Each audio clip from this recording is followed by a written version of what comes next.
There are 3 different ways to raise a job from within Service Call. You can raise a job by clicking the Raise New Job button, and you can also use the action tray to raise a job against a site or against a specific item of equipment using the Raise New Job icon. Raising a job directly against the equipment item is the quickest and most efficient way to raise a job. We'll use this method to create an example. First, locate the equipment item, and you can use the filters to help you locate an item by filtering on the customer, the site, or the equipment ID. Now click the Raise Job icon in the action tray. This will open the Service Call form for you. You will see that much of the information is populated and some is greyed out and non-editable. The fields for cost code, priority and job status may also be filled if the equipment item or the site has these fields already set in their records. Now enter a description of the work to be done. You can also add any private notes and public notes as required. Private notes can only be seen by your staff, and public notes may be able to be viewed on customer documentation or in the customer portal. The caller field will be populated if this site has a contact entered in the system, and this is editable, and you can also add a new contact here if you need to. Address fields will be populated for you.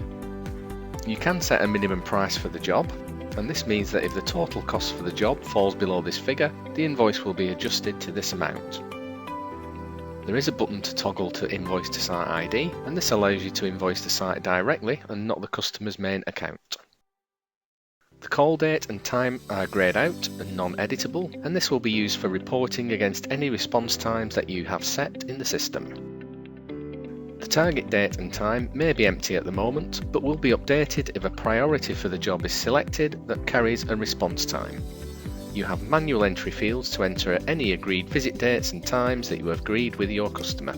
Engineers will be able to see this information in their mobile devices. Select a cost code for the job. If one is already populated, this is taken either from your customer's site record, the customer record, or your system defaults. This can be changed to another cost code if required. The cost code determines how the job will be charged to the customer. Add a customer order reference if needed, and you can now select a priority as required. Priorities can have response times set against them, and if so, you will notice that the target dates and times are changed to reflect this. The system can now alert you and report on when these targets are close or have been missed. Next, you can choose an appropriate job status as needed, and these can be used as filters later to help with scheduling jobs and identifying which stage they are at. Engineers can view and edit statuses in their mobile devices. The payment terms field may already be populated based on customer or system defaults, but again, this can be changed.